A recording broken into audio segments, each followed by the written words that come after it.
साथियों नमस्कार। साथियों, विशेष सूचना के लिए मैंने लाइव आया हूँ। आप तमाम जो इस चुनाव को संभाल रहे हैं उनसे मेरा हाथ जोड़ कर आग्रह है कि एक तो कोई भी गाड़ी अब सड़क पर नजर नहीं आनी चाहिए। मैं प्रशासन का बहुत बहुत धन्यवाद दूंगा कि प्रशासन ने हमें बहुत इस चुनाव में कोऑपरेट किया है और उम्मीद करता हूँ कि 11 तारीख तक प्रशासन कोऑपरेट करेगा। और अगर कहीं भी, क्योंकि आदेश हो गया है ऊपर से, सरकार हमारे खिलाफ है, ओम बिरला भाया की तरफ से चुनाव लड़ रहा है, ऐसे में वसुंधरा जी और ओम बिरला दोनों मिलकर जो भी हथकंडे हो सकते हैं हमें रोकने के वो हथकंडे अपनाएंगे। और अभी ये आदेश हो गया है कि जितनी भी बाहर की गाड़ियां हैं उनको जब्त किया जाए। ऐसे मेरा सभी लोगों से आग्रह है कि आप सब लोग कहीं भी सड़क पर नजर नहीं आए, अपने अपने तरीके से रहें। और अगर कहीं पुलिस या प्रशासन कहीं भी आपकी गाड़ी को जब्त करता है या कोई गिरफ्तारी होती है तो विरोध करने की ज़रूरत नहीं है, किसी तरह का प्रशासन से टकराने की ज़रूरत नहीं है। हमें एक दिन बंद करेंगे, 2 दिन बंद करेंगे, बाद में जमानत करा लेंगे और ना ही बौखलाने की ज़रूरत है, ना ही विचलित होने की ज़रूरत है आपको, क्योंकि हम चुनाव जीत रहे हैं। इसलिए हमें शांति बनाए रखनी है। जो भी प्रभारी अगर उनको लगता है कहीं इस तरह का, तो वो जो उन्होंने टीमें तैयार करी है गांव में, उनको वो ट्रेनिंग दे दे। और गांव वालों से मेरा निवेदन है कि कम से कम आज की रात और कल की रात, दोनों रात सभी साथी गाँव के बाहर लकड़ी जला ले और जो भी कोई गाड़ी आए उसको देखें वो गाड़ी किसकी है, क्योंकि सूचनाएं आ रही है कि पैसा बट रहा है। प्रशासन उस तरफ ध्यान नहीं दे रहा, लेकिन जिधर पैसा बट रहा है प्रशासन का ध्यान केवल नरेश मीणा की गाड़ियों को जब्त करना, नरेश मीणा के साथियों को परेशान करना है।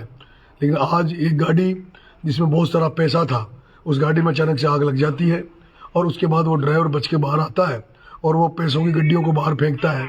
और ये बताया गया कि लगभग 4 करोड़ के लगभग उस गाड़ी में पैसा था।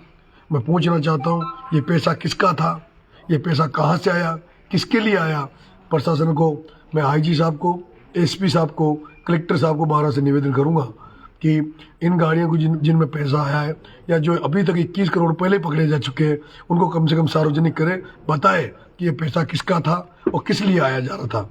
आज भी सूचनाएं कई जगह है कि कई जगह महिलाओं से पैसा बंटवाया जा रहा है। एक बिजोरा पंचायत, मैं कलेक्टर साहब, एसपी साहब से निवेदन करूँगा कि बिजोरा पंचायत में विशेष ध्यान दिया जाए। एक महुआ पंचायत है, उस पर विशेष ध्यान दिया जाए, क्योंकि यहाँ पर सूचना है कि यहाँ पर शायद पैसा बांटने का प्रयास करेगा।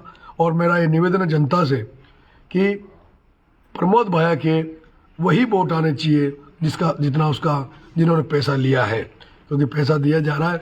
जब आप पैसा लेने वाले वोट दे रहे हैं तो आप फ्री में उसको क्यों वोट दे रहे हो?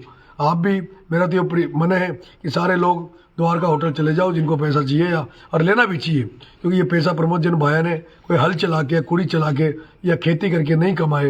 ये जो आपका पैसा, आपने जो वोट दिया है उसकी दम पर भ्रष्टाचार करके उसने पैसा कमाया है। इसलिए अगर कहीं पैसा दे रहा है तो इस पैसे को ले लो, लेकिन कम से कम अपनी आत्मा की आवाज़ सुनते हुए इस भ्रष्टाचारी को वोट मत देना, इस चोर प्रमोद जन भाई को वोट मत देना। अगर जो व्यक्ति ऐसी कंडीशन में भी, जो सब लोग जानते हैं कि चोर है, भ्रष्ट है, इसके लोग जो गांव में अत्याचार करते हैं, सबको ये पता है, उसके बाद भी अगर जनता इसको वोट देती है, इसका मतलब कहीं न कहीं जनता भी उस भ्रष्टाचार में, उस चोर इसकी जो चोरी है उसमें वो लोग शामिल होंगे जो इसको वोट देंगे। इसलिए इसको तो वोट बिल्कुल ही नहीं देना। मुझे विश्वास, वैसे तो मेरे आने से लोगों को थोड़ा बहुत भरोसा हुआ है कि राजनीति बदल सकती है, राजनीति बदलेगी और अच्छे लोगों के लिए, किसानों के लिए राजनीति की जाएगी।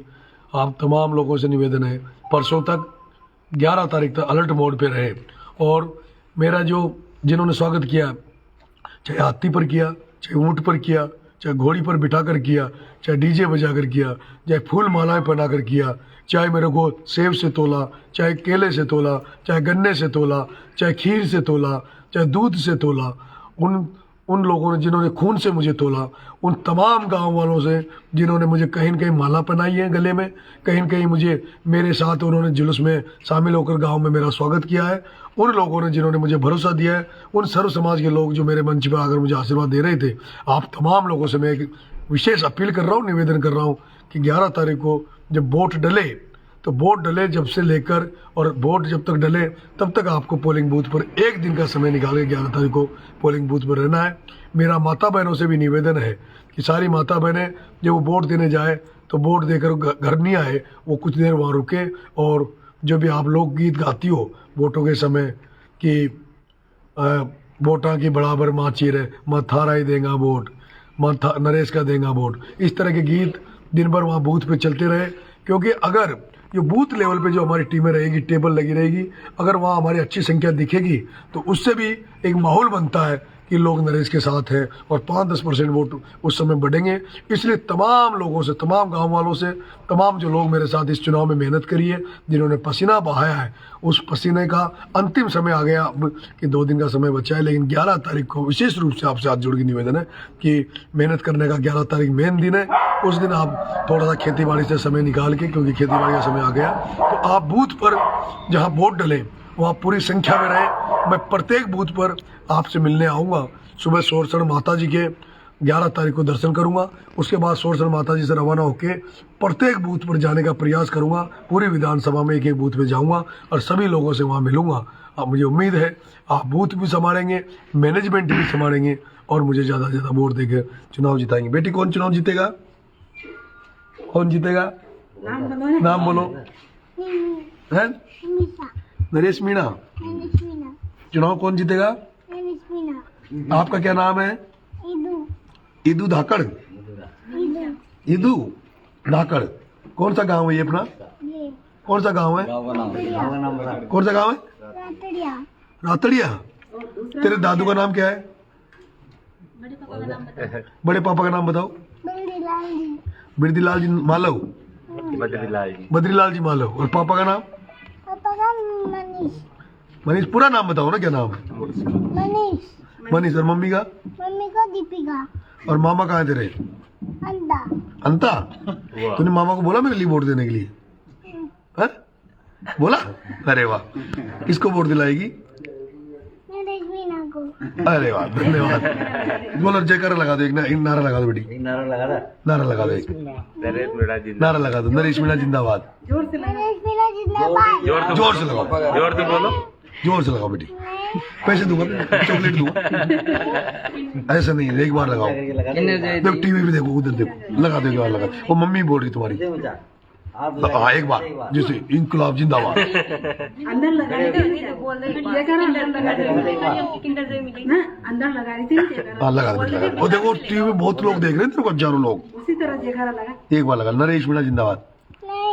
तो एक ऐसे मत कर, मेरे वोट कट जाएंगे। बोल इंकलाब जिंदाबाद। पहले क्यों बोला था फिर? बोल बेटी। बिल्ला में देंगे। बिल्ला दूंगा पक्का। वो लाना नरेश मीणा का बिल्ला लाओ। 1 2 3 मम्मी आगे बोले, तुम आओ जब बोलेंगे। ये किसका बिल्ला है? दोबारा बोल। मैं ला, मेरे को दे दे फिर वापस। बिल्ला दोबारा बोल दे। बोल दो। ये कौन है? तो जिंदाबाद बोल। फिर एक बिल्ला और दूंगा, एक बार बोल। इसको गले में डाल के। ये हमारे दीनबंधु जी भाई साहब जो हमारा चुनाव संभाल रहे थे। दीनबंधु जी धाकड़ साहब के मामा का घर है, जहाँ भी मैं आया हुआ हूँ। यहाँ मैंने चाय पी है, पूरा परिवार मेरे साथ खड़ा है और जो धाकड़ समाज मुझे आशीर्वाद दे रहा है, प्यार दे रहा है, उसके लिए मैं ज़िंदगी भर धाकड़ समाज का एहसानमंद रहूँगा। बहुत बहुत धन्यवाद।